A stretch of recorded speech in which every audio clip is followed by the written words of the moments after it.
Well, the short of it is that this is drama that actually goes back 20 years in the Battletech community. More than 20 years, technically. Uh, and I wouldn't be saying a damn thing except somebody recently gave me new, fresh grief over this. So I went ahead and wrote up the entire story as condensed as I could make it, and still wound up being a fairly long article, and I put it up on Minds. Now, over on Minds, I am Calbeck, just Calbeck. And yes, I have my own account there, yada, yada, yada. And incidentally, I have not linked Minds to Twitch or anything like that. I prefer when it comes to streaming services that I not link my social media, because I'll talk about anything on social media. I'll talk about politics, I'll talk about social issues, I'll talk about, just random opinions or jokes or whatever. And these days, streaming services like to say, we disagree with your take on whatever subject, so we're banning you now. So, so hey, if somebody wants to do that, they can hunt down my stuff and then report it. Good luck to them. Let me go ahead and minimize that. So, this is the story. This is a story all about how. This is the story of how an anthropomorphic unicorn became canon to Battletech, and technically speaking, still is. Now, in many ways, I've led a fairly strange life. One of the strangest incidents led to this anthropomorphic unicorn becoming part of standing Battletech canon for several years, and in fact, he's still part of the intellectual property, and I still own the relevant copyrights. You see, back during the 91 Gulf War, I wound up becoming pen pals with Battletech co-creator Sam Lewis. And he had actually intercepted a fan letter I had written to novelist Mike Stackpole, probably one of the best authors that Battletech ever had.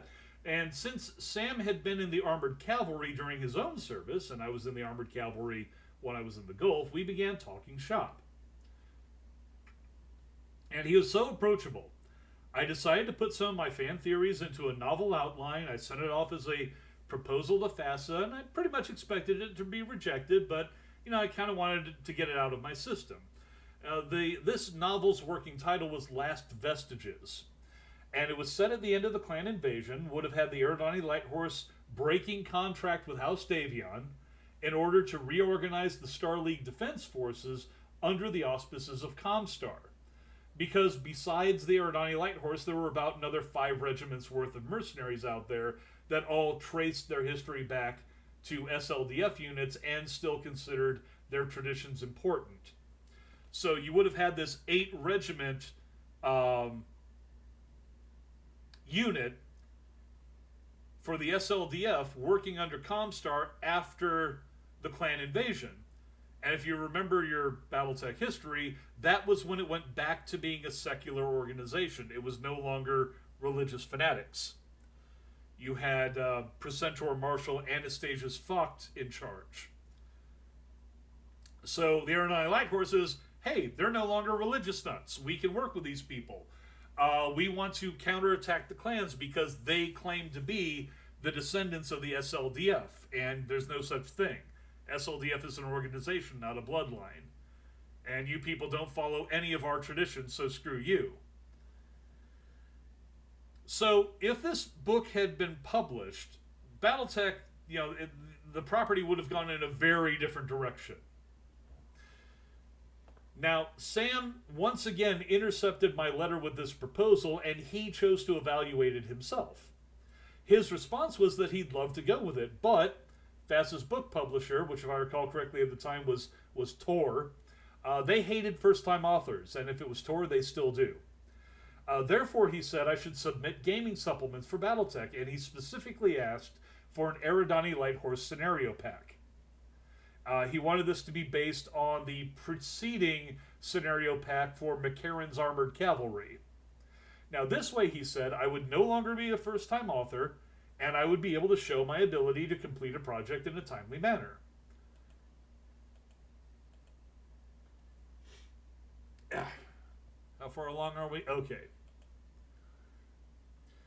So, 3 years later, having gone through 3 different Battletech line editors, each of which kept insisting on minor changes without ever rejecting the damn thing, taking twice as long to respond to a resubmitted rewrite as fast as internal rules even allowed for, the company asserted that the ELH scenario pack was, quote, no longer timely, unquote. They had eaten up 2 entire production cycles with dithering. At the time, a production cycle from when you had a proposal through to its actual publication was supposed to be 18 months, and they had taken 3 full years. Now, thing is, I wasn't necessarily treated better or worse than a lot of Battletech authors in that regard. FASA was just really disorganized. To the extent that Mike Stackpole, who I mentioned earlier, eventually wrote an article saying why he would never write another Battletech novel for FASA again. And it boiled down to they were disorganized, to the point that they owed him $100,000 in back royalties. And this was kind of a funny thing when he went to them and said, hey, I'm missing all my royalties from the Eastern European versions of the books that we've published. My contract says I'm supposed to get X. They immediately sicked the lawyers on him. The first people he talked to were their lawyers. And then they sat down and went, we should probably have the accountants look at this. And the accountants came back and said, yeah, we owe him 6 figures. Mike never said where in the 6-figure range that was, so it's at least $100,000. And this is their best top-performing author. So you can imagine how everybody else got treated. Mike even said, other authors are not getting paid at all, so just if you have to, forego payments to me to make sure that they get paid, but get people paid. That's how bad FASA was. This kind of killed my dream of writing science fiction, because if you've got the vice president of a company asking you to create gaming material for their property, and their middle management is just like, we'll get around to it when, it's too late. Yeah, the whole sci-fi business just looked like a total crapshoot. So I just refocused on my IT career and left it behind. However, my contract with them said explicitly that if they did not cut me a contract for publication, I owned all rights to my original content. So I just decided and posted the final version of the history section from the scenario pack to my personal Battletech fan site and figured that would be that. Honestly, that really should have been it. If they hadn't, if they hadn't continued screwing around, that would have been the end of it. But in 2001, the Aerodani Lighthorse history that I'd created appeared on the official Battletech website as canon material. It had been incorporated into an official timeline, distinctly separate from the fan fiction and fan art sections of the website. In fact, the only people who could write anything to the section where my work appeared were either the company or its authorized affiliates. Nobody else had access. Oh, and there was no accreditation. 0 accreditation. They simply took my work, and it was later admitted during the court case that followed that my work had been copy-pasted. Copy-pasted was the term that the guy actually used. And just in case anybody is wondering where that allegation came from of copy-pasting, it was Jason Knight. Yes, I will name the son of a bitch. Jason Knight tried to write a long letter attacking me, claiming I was a plagiarist for using any material from the original, 1986 Mercenaries Handbook, which contained the original Aerodani Lighthorse history. And my version was the first version of that history to be created after 1986. So yes, I'm working from the original material, and the first 2 paragraphs were identical because honestly I couldn't figure out how to rewrite them. They were so concise and perfect that anything else I did would be a disservice. But the rest of the 7-page document that was the revised Aerodani Lighthorse history was different. So anybody reading past these first 2 paragraphs would realize this is not the original work. I had added a lot of material. I had added in stuff like what the Eridani Light Horse had been doing during the Ronin Wars. What about the Gunslinger program? What was their involvement in it? I put in a reference to a friend of mine, a fellow cartoonist by name of Kyle Sessions. So I created the character of Major Kyle Sessions, piloting a Wyvern to like 25 victories and one draw during the Ronin Wars. And why a Wyvern? Because Kyle Sessions drew himself as a Wyvern in cartoon amateur press association zines that I was involved in back around that time. So I'm literally putting another character's furry persona into Battletech. It wasn't just mine, it was somebody else's too, but I'm not saying this guy's a furry. I'm just using his name, giving him a rank, and then alluding to his persona by making it the name of his mech. Which, the SLDF did have Wyvern battle mechs. That was a real thing. So, well, real in terms of the game universe. So, it's me referencing a friend. There you go. In joke, in reference. And this was all published. They had no problem with it. They just dragged it on over as like complete with the in jokes. These are basically markers that I left in, putting my imprint on this. I go ahead and contact them and said, I still by contract hold copyrights to this. And they were shocked and surprised, and then they politely asked if they could keep using it. I'm going to let that sink in for a moment. They politely asked if they could keep using the work that they had plagiarized. And they even said at the time, this is an accident. We didn't realize it was your work. We thought this was the original stuff. I'm like, well, you wouldn't have read past the first two paragraphs if that were the case. But okay, you want to keep using my work. What you have there is a working draft. Because FASA, having fucked up the original project, we never went to full publication, so this is not a polished version. It had typos in it, it had incomplete sections. So I went ahead and created a complete, polished version, and this was about twice as long at 14 pages. It was basically a full-blown short story. And they put it up, no complaints whatsoever, and they gave me full accreditation. I was in the site's formal list of credits.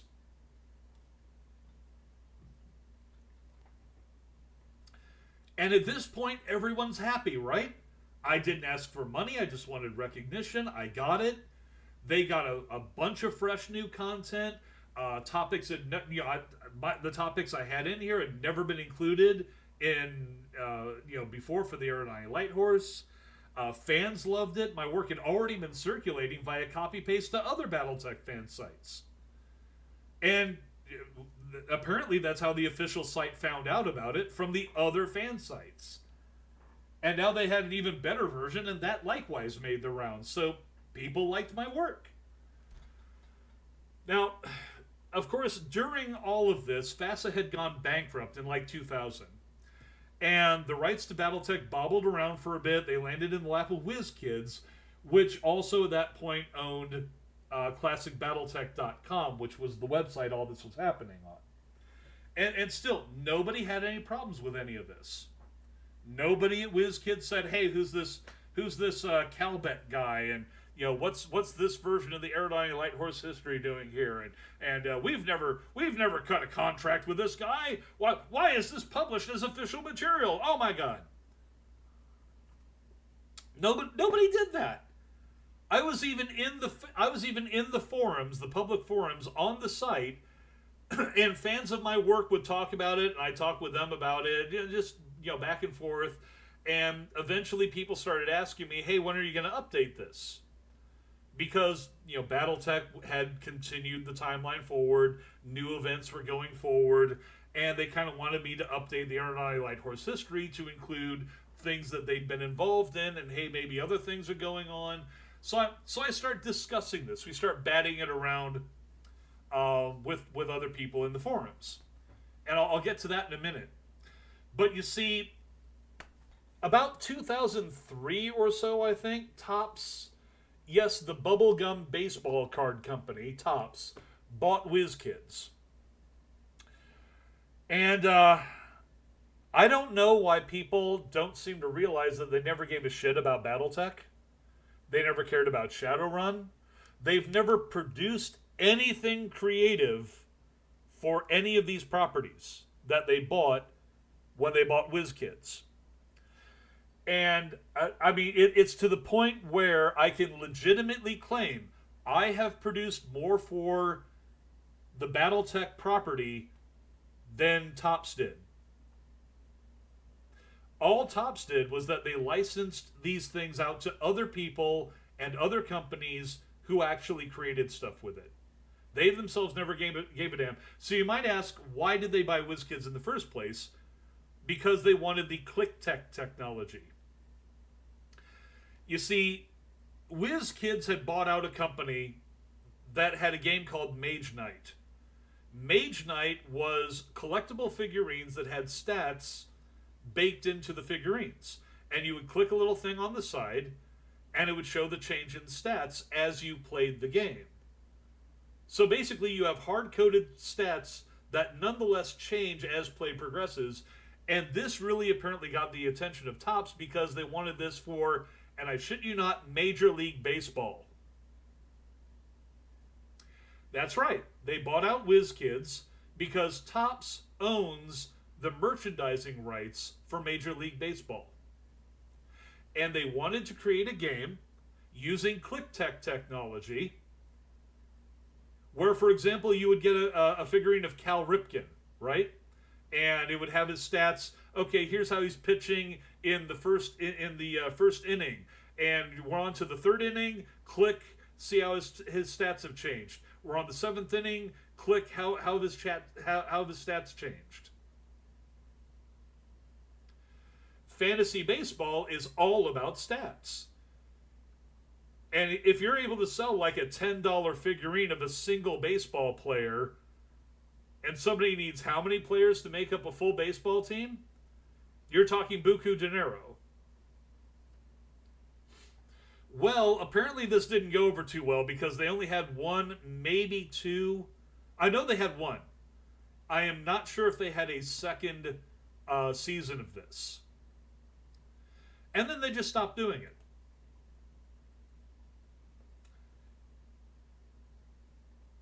And at this point, they're basically stuck with WizKids, right? They haven't done anything else with it. They don't care about it. So, like, they sold all the collectible card games that the company owned at the time. They sold it to a collectible card company on the Eastern Seaboard, along with the brand name for WizKids and the logo. But not all the properties. Like, they retained they retained Battletech and Shadowrun apparently because of their connections and involvement with ClickTech. They didn't want to even potentially danger any claims to ClickTech technology. Because after all, that would impinge on, maybe in some way on their Major League Baseball franchise because they had used it to do Major League Baseball stuff. Sports! If you ever wondered why sports and tabletop gaming really shouldn't integrate with each other, this is probably a very good reason why. So anyways, like I said before, I had been bouncing around ideas with members of the community on ClassicBattletech.com. Hey, we're looking at doing an update for the Eridani Light Horse history. All these other mercenary units are getting warships, like even Cranston Snord's Irregulars that originally conceived of as a semi-joke unit. Oh, they found Canterlot Command and it had a warship docked, so they got their own warship now. Oh, what about the Eridani? Did they ever have warships? Because they had to be an independent unit during the Star League era. And because of that, they would have had to have supported their own actions on various planets. So what would their escort be like? Like, well, probably a heavy cruiser and a destroyer.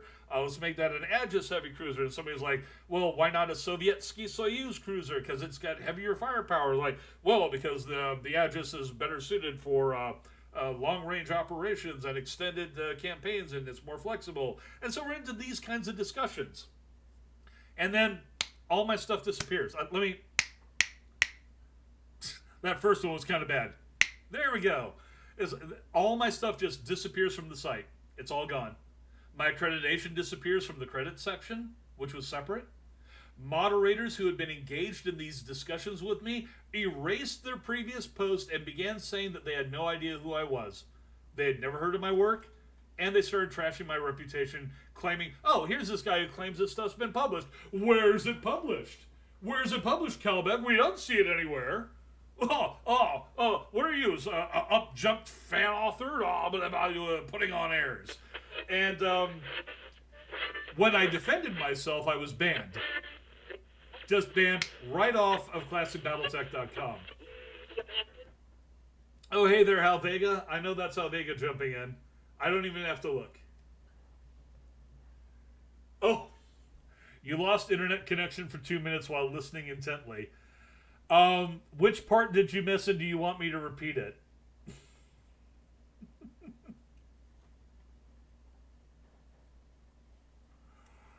Oh.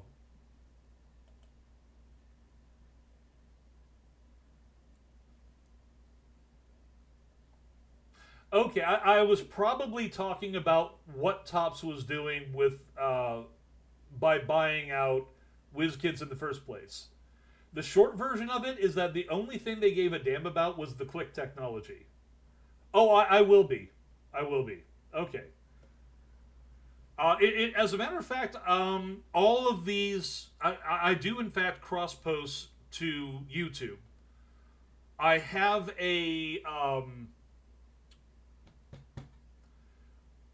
I have an account that should come up as Unicorn Brigade Archives. And right now YouTube is linked in. Yeah. Topps specifically bought ClickTech for baseball. That's all they cared about. They had the Major League Baseball franchise. So yeah, if you want to go ahead and watch it, once this is all over, it should automatically upload to YouTube. If you want to look up Unicorn Brigade, it'll be like the first thing, Unicorn Brigade Archives. Anyways, getting back to the story proper. So all of my stuff just disappeared from the website. All these people started trash talking me. The mods for the website are claiming that they had never heard of me, and my work had never been canon, and I had never been legitimized, and when I defended myself, they just banned me. Now, it turns out that nobody had told Topps that when they bought, quote, the entire Battletech property along with WizKids, I still owned my copyrights relative to my contributions. And rather than contact me to manage some sort of arrangement, they just made the decision to unperson me and delegitimize my work. Which kind of slots in with, all these mods just flat out going from, over the course of 48 hours, this is a great idea. We'd love to work with you on this. This sounds cool. Why don't you use the Sovietsky Soyuz cruiser for the Aerodani Light Horse warship lineup? Why don't you... Oh, this guy doesn't exist. Nope, get rid of him. Nope. Totally not legit. No. So when I contacted them directly, I was told in no uncertain terms the only way they would even discuss the matter was via litigation. They didn't want to talk. They didn't want to work out an arrangement. They didn't even want to respond to letters. I finally got a notation back where they were saying, no, we don't care. You either sue us or shut up or go away. Whatever. So I sued them. Now, my original complaint before the Ninth Circuit Court was simply I wanted my contributions and my copyrights in those to be affirmed. That everybody I've ever talked to feels that this was reasonable. Mainly because it meant that I wouldn't get any money or control in the rest of the property, I guess. It's like, okay, if you're just saying that you want to be recognized as a contributing author, okay, fine. I didn't get a lot of shit for that. At least not amongst the people who were even willing to listen. But during the discovery phase of the trial, evidence came to light suggesting I could technically claim co-ownership in Battletech as a whole.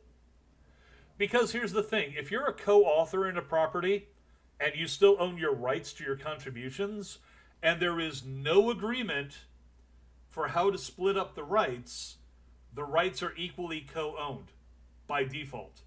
Doesn't matter how much you put into it, doesn't matter what extent your material is, if you're a co-owner in the property and there's no agreement on division, which Top says, sue us. We're not going to talk to you at all. Just sue us. Okay.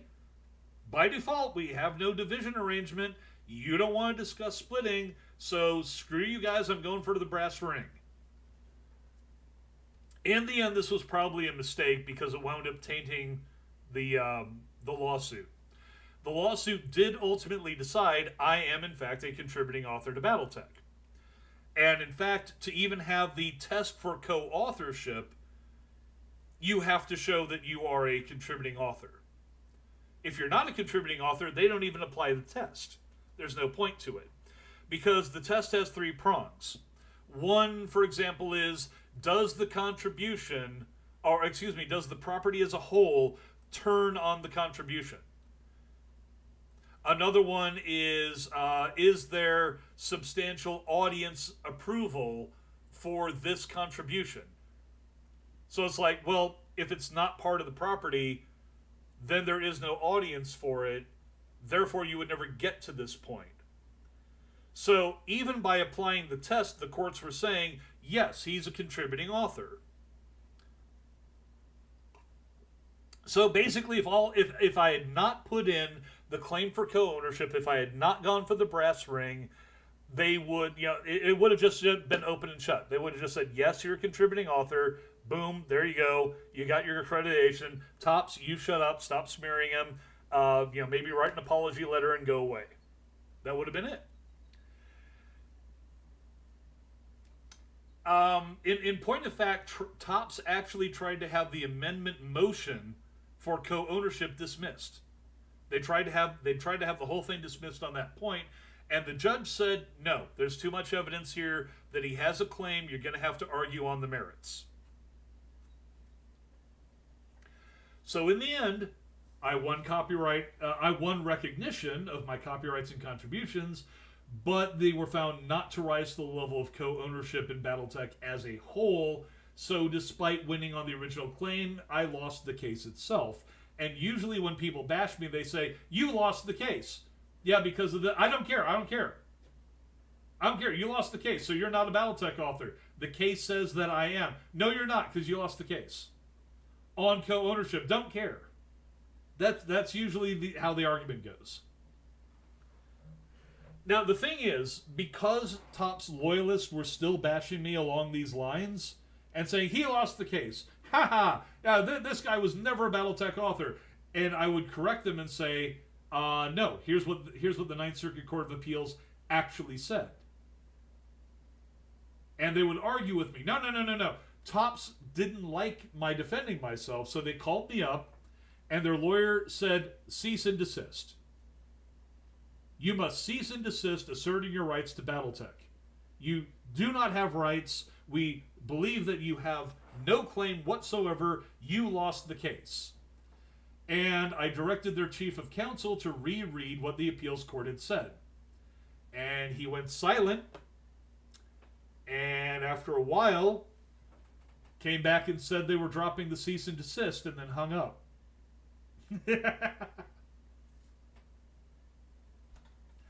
That was it. You would think that would be it. But of course, it's not like they went to the people bashing me and said, shut up. That kept on going. So over all of these years, a lot of people have continued, on and off. Not very often, but when it comes up, I usually get grief about it. And it's usually Uber fans who are angry that a Battletech author actually stands up for their copyrights. I've actually been told to my face, quote, much better authors than you have been treated much worse. Yeah? And? How is that an argument? It's true. I mean, as I mentioned before, Mike Stackpole got shorted like $100,000. At least $100,000. And, yeah, soulless corpo drones. So yeah, you could say Mike Stackpole got screwed a lot harder than I did. He's a much better author than I am. But to sit there and say, well, that means that you should shut up and go away. Well, Mike didn't. Mike stood up for his rights. Mike went and talked with their lawyers and sat down with the accountants, and they hashed something out. That's how you're supposed to do it when you're an adult. Sit down, shut up. Little author is not an argument. And I'm sorry, but I'm the kind of guy that if you slap me, I'll punch you. I won't throw the first punch, but I'll throw the last, or you better put me down. So yeah, I mean, I've never been one for giving into the mob. Now, I've even seen people commission artwork of my fursona being explosively dismembered. And then they get even angrier when I comment favorably on the quality of the artwork.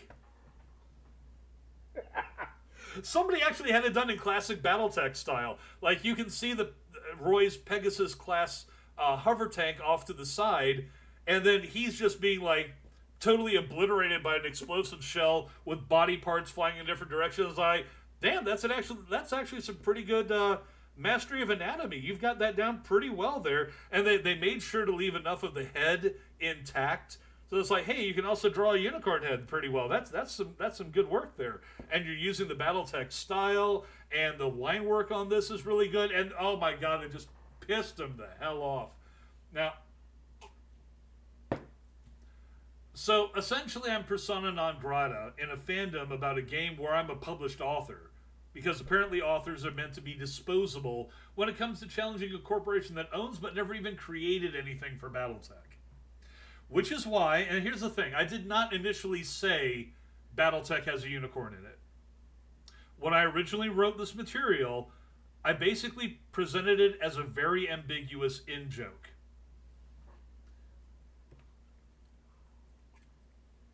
What I actually wrote was that there were rumors that a high-ranking Eridani Light Horse officer had been seen appearing, with the appearance of being an anthropomorphic unicorn, resembling the unit patch of the 11th Recon Company. In fact, I don't even think I said anthropomorphic unicorn. I said that he has returned in what appears to be some sort of disguise resembling that patch. And the patch of the 11th Recon Company, well, it's Macomber's Unicorns. It is, in fact, the only unicorn-themed unit in the entirety of the Eridani Light Horse, all three regiments. And it is, in fact, the reason that I originally selected Roy Kalbeck as my personal persona, because when I started cartooning back in the 90s, I did it for an amateur press association zine called the Dallas Brawl Update. And I had never drawn anything before. And somebody said, well, you don't have an excuse because we got a guy in here who draws stick figures. He's got a stick figure as the main character. It's like, okay, most of these people draw anthropomorphic characters. I kind of like that. Let me go, and I'm at the time, I was really into Battletech. I was really into the Eridani Light Horse. So I figured, why not take an otherwise undeveloped character from that, Roy Kalbeck, who was a sergeant, piloting a galleon-class tank with the 11th Recon Company of the 71st Light Horse, Macomber's Unicorns. I was like, oh, Macomber. That's actually a name that is related distantly to my own real-world last name. And Unicorn, they're the only unicorn outfit. I guess that slots in okay. So here's Sergeant Roy Kalbeck, and I start drawing him. I created a backstory where he basically falls out of the Battletech universe into an interdimensional nexus. He winds up being transmogrified from a human into an anthropomorphic unicorn. And so basically, when I finally get the clearance from WizKids, no less, to go ahead and do a full final version of the Aerodynamite Light Horse history, I go ahead and put him in there, basically finishing his story arc. Because I had been role-playing with this character in cartoons and comics and all kinds of other things for years beforehand. So why the hell not? I'll just make it ambiguous as hell. Well, when all these people started giving me shit, I decided to stop being ambiguous. What I like to call pulling a J.K. Rowling. There's an actual writing trope called Word of God. And it is when an author of something clarifies something that they had previously left ambiguous in a published work. The reason I call it pulling a J.K. Rowling is that this is how Dumbledore became gay. Rowling had never said in any of her books to that point that Dumbledore was gay. But a lot of her fans, especially on social media, were like, make Dumbledore gay. Please let Dumbledore be gay. Gay, gay, gay, gay, gay. Make him gay. It would be so great if Dumbledore was gay. And she's like, okay, he's gay. To that point, she had still never published a work stating this. I believe her later works went ahead and included that, but from that point forward, the point of her declaration, Dumbledore was gay. Nobody is going to come out and say Dumbledore was only gay when the first novel having him officially gay came out, because they would be immediately attacked by all these J.K. Rowling fans, all these Harry Potter fans who really want Dumbledore to be gay. It's like, no, you're erasing his identity prior to this publication. And Rowling said, okay, well, Calbeck said. I said, Roy Calbeck is actually this anthropomorphic unicorn. He wasn't when he got dropped out of the Battletech universe. He went through all these adventures in other universes, and he came back, and he's still what he changed into when he was in these other universes. He is an anthropomorphic unicorn. Battletech has a unicorn in it. Suck it up, haters. And boy, did that set them off. So, Battletech has a unicorn in it. God have mercy on our souls.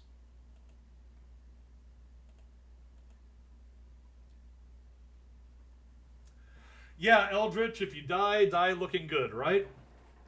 Now, of course, I'm not going to sit here and say that artwork is canon. I'm sorry, that's a fan art. That's fan art of a canon character that they didn't like. But it's good art. I'm going to give them credit where it's due.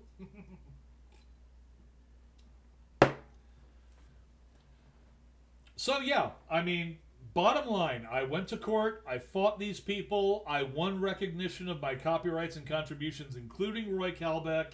He is a goddamn unicorn. Battletech is stuck with him. Now, let's also clarify something in that regard regarding how Battletech has always handled its canon, right? The original, I got to go all the way back to the original stuff that was published, like the original Mercenaries Handbook. And you could say, well, there's been a new Mercenaries Handbook published, so the old one is no longer relevant. Nope. That's not how Battletech's canon has ever been handled. You can also say the same, incidentally, about the house manuals, the house source books.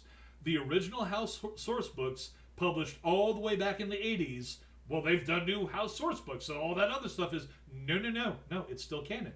But, yes, I am old. I am old. I've been involved in Battletech, at least originally as a fan, but going all the way back to the 80s. I like to tell people, and this is the absolute truth, I watched the first moon landing live on television. That's how old I am. How much older than that, I'm not going to necessarily say, because that's a bit of a joke. But it is also true.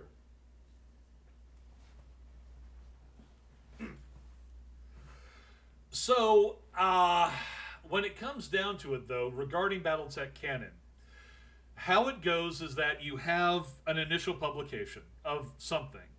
Say, here's some brand new content. Okay. Then you have a later publication that touches on the same content, but either adds new content or advances the timeline or changes old content, specifically overwriting. You see, overwriting is how it actually works. It's like a series of overlays. If you were to take the content from the original House source books and compare it to the new House source books, you would find that there's a lot of material that isn't covered in the new stuff at all.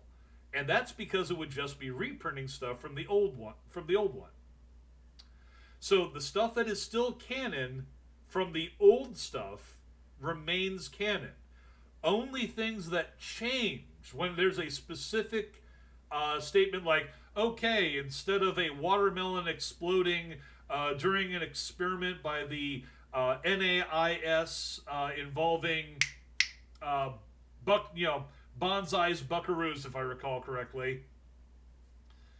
Or excuse me, Team Bonsai. Team Bonsai was involved in this experiment where a watermelon exploded at the New Avalon Institute of Science. Okay, it's now a cantaloupe. Because somebody changed it to be a cantaloupe in a more recent thing. In that case, it was always a cantaloupe. They're just correcting an error from the previous material, do you see? So it overwrites. But it only overwrites those specific things. Okay, Eldritch, you actually got it right. I was, in fact, a baby watching the original moon landing from inside my crib. I was like 18 months old at the time. Just barely old enough to have long-lasting memories, and I still remember the voice of Walter Cronkite. Is one of my earliest recollections of something that I saw and heard on TV. So there you go. You got the full story there now. So anyways, they removed my material from publication, but they've done that with other publications too. Like they no longer continue to publish the original House manuals, for example. But my stuff is still part of the property.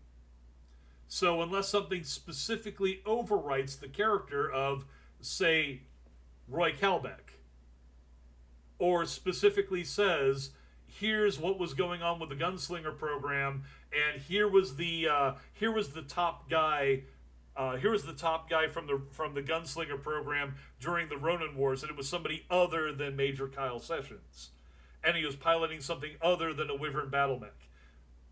If they actually did that, that would be one thing, but they never have. If they'd been reasonable about it.